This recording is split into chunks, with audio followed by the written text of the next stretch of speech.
મિત્રો હાલ આપણે આવી ગયા છીએ લીલાપર રોડ ઉપર ન્યૂ પ્રજાપત સોસાયટીમાં અને એ જ આપણે આવી ગયા છે શક્તિ માતાના મઢે અને તમે જોઈ શકો છો નવરાત્રિ ચાલે છે તો માતાના મઢને ખૂબ જ સરસ રીતે શણગાર્યો છે અને અહીંયા છેલ્લા ઘણા વર્ષથી ગરબીનું આયોજન થાય છે તો આપણી સાથે જો ભાઈ જોડાયેલા છે કે જે આપણને ગરબીની સંપૂર્ણ માહિતી આપશે. શું નામ ભાઈ તમારું? મારું નામ કાર્તિક.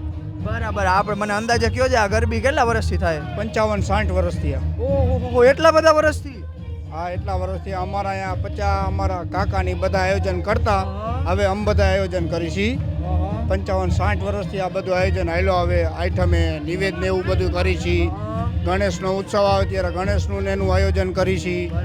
નાસ્તા પાણીનું ને એવું બધું આયોજન કરી છીએ અમે અહીંયા. તો અહીંયા આપણી સાથે એક બા પણ જોડાયેલા છે જે આપણને ગરબી વિશે થોડુંક જણાવશે. શું નામ તમારું? મારું નામ ભાનુબેન મૈજડિયા. આ ગરબીનું કંઈક કયો ને મને આના વિશે.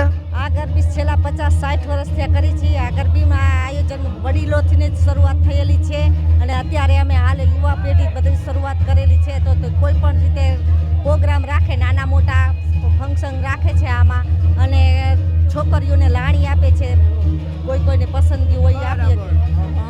તો મિત્રો તમે જોઈ શકો છો અહીંયા કે શક્તિ માતાના મઢે છેલ્લા ઘણા વર્ષથી અહીંયા ગરબીનું આયોજન થાય છે અને આ બધા જો આ ટાબરિયા તમે જોવો ને આ વિડીયો શૂટિંગ કરવા આવ્યો તો આ ટાબરિયા બધા અહીંયા ઊભા રહી ગયા. તો આવી જ રીતે છેલ્લા 50-60 વર્ષથી તમે જોઈ શકો છો નવરાત્રિનું આયોજન થાય છે. બોલો શ્રી અંબે માત કી.